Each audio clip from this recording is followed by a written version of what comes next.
بسم الله الرحمن الرحيم. سوف نتحدث عن عيد الميلاد المجيد وعيد البشارة. أولا، عيد الميلاد.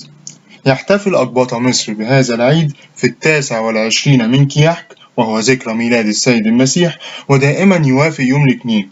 فتبدأ الاحتفالات منذ مساء الأحد وهي ليلة الميلاد، فتزين الكنائس وتكثر فيها الإضاءة ويجتمع فيها أعداد كبيرة من المصلين.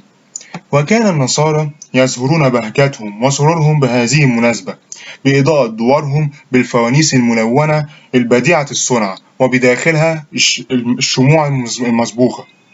كما كانوا يقبلون على أنواع من الملاهي واللعب بالنار.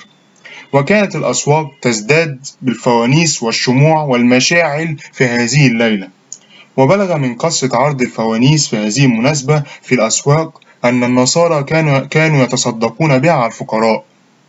وكانت الدولة الفاطمية تشارك الأقباط في احتفالهم بهذا العيد، فتوزع على كبار رجال الدولة أصناف مختلفة من الحلوى وشراب الجلاب وصواني الزلابية وسلال السمك البوري والخبز المصنوع من الدقيق الأبيض.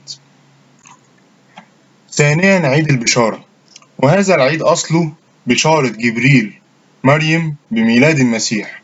وكانت النصارى تحتفل بهذا العيد في اليوم 29 من شهر برمهات. وإلى اللقاء في الموضوع القادم إن شاء الله تعالى، وشكرا على حسن استماعكم.